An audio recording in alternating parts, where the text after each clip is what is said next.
Allora, benvenuti ragazzi a un nuovo video, vlog video di questa serie. Benvenuti. Allora, oggi vi parlo di un argomento che diciamo va in parallelo poi a qualsiasi attività voi facciate, che è quello di come gestire al meglio il vostro tempo, che sembra una cosa banale, però ovviamente è una cosa molto molto importante per aiutarvi a migliorare la vostra produttività sia nel lavoro che nello studio.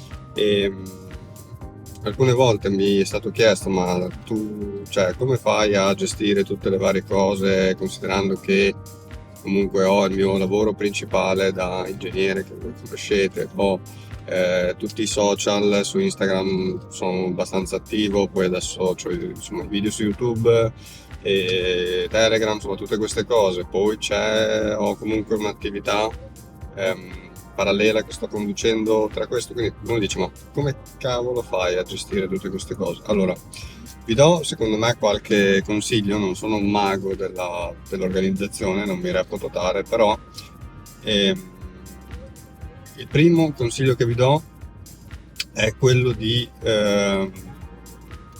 cercare di tenere appunto il più organizzato possibile le vostre cose.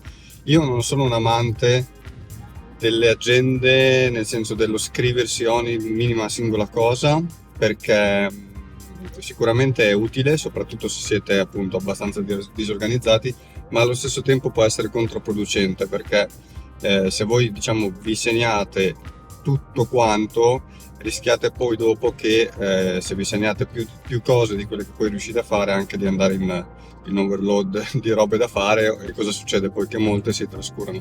Allora, piuttosto sono dell'idea che è meglio segnare le cose fondamentali, cioè quelle principali, che io so che quelle le devo rispettare, tutto il resto o me lo gestisco in parallelo, oppure comunque se me lo segno so che è una cosa magari che se anche la dovessi saltare non succede nulla, altrimenti diventa anche stressante il fatto di segnarsi qualsiasi singola cosa a calendario, perché se voi immaginate che sul calendario magari in una singola giornata andate a riempire ogni ora, che c'è chi lo fa, è giusto anche così, se avete appuntamenti, se avete cose.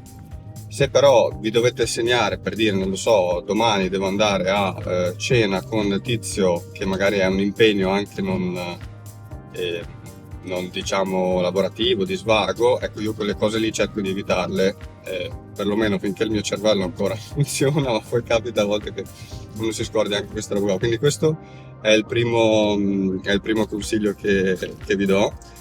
E ovviamente poi le attività, cioè che voi andate a fare un'attività, dovete assegnargli poi un tempo specifico, cioè se sapete che una cosa ci vuole tot tempo, dovete poi metterci quel tempo lì.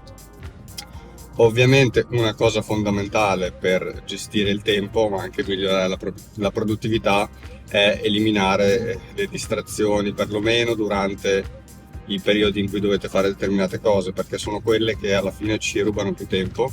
Quindi non è un problema a volte di gestione del tempo, ma è un problema anche di procrastinazione, che è un altro discorso che adesso non affronterò in questo video, però questa è un'altra roba. Sicuramente l'altro consiglio può essere quello di andare a sfruttare quello che oggi ci offre la tecnologia. Abbiamo tutta una serie di strumenti, adesso che è uscita anche, diciamo, gli assistenti vocali, l'intelligenza artificiale, che ci possono dare una grossa mano a gestire il nostro lavoro e l'organizzazione delle nostre giornate, quindi anche questo può essere una cosa che vi dà una mano a velocizzare, quindi a gestire meglio il vostro tempo.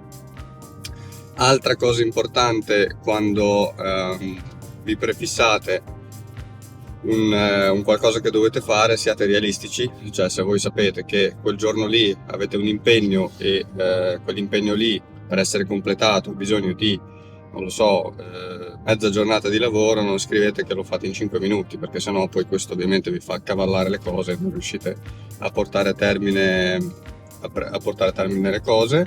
E allo stesso tempo, come è importante pianificarsi il lavoro e pianificarsi le giornate, è anche importante pianificarsi un po' di riposo, che detto da me potrebbe sembrare una cosa divertente, però sì, ci vuole anche quello, perché poi vi permette di ripartire al meglio. E quindi insomma, questi sono alcuni consigli che secondo me vi possono dare una mano nella gestione e nella pianificazione del tempo. Ovviamente, se lo vogliamo un attimo fare una piccola parentesi, dal punto di vista del lavoro ingegneristico si applicano esattamente le stesse identiche cose. L'unico problema, e questo è un problema che purtroppo si fa fatica a controllare, che a volte ci sono determinati impegni che non potete controllare e vi portano via più tempo del previsto. Quindi magari voi andate in cantiere perché dovete fare un sopralluogo di mezz'ora e poi c'è un problema, diventano 4 ore, magari no, però diventano 2-3 ore, e quindi vi salta tutto quello che avevate diciamo programmato. In quel caso lì, qual è il consiglio che vi posso dare?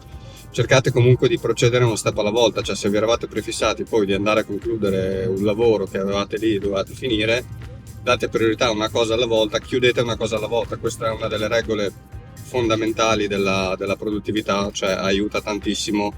Non so se avete mai letto un libro, c'è un libro molto molto interessante che si chiama Ingoia e Rospo, se non l'avete letto ve lo consiglio, dove appunto il concetto fondamentale che vi va a insegnare è proprio quello che voi dovete fare. La cosa più rognosa è togliervela e farla subito e fare una cosa alla volta, ok? Quindi questo è quello che vi posso dire. Allora ragazzi, come al solito, se non vi siete ancora iscritti al canale, iscrivetevi. Se avete domande, dubbi, perplessità anche su questo argomento, fatemele pure nei commenti. E stanno arrivando comunque dei video interessanti anche dal punto di vista tecnico, e che usciranno a breve, quindi rimanete sintonizzati e noi ci vediamo al prossimo video. Ciao!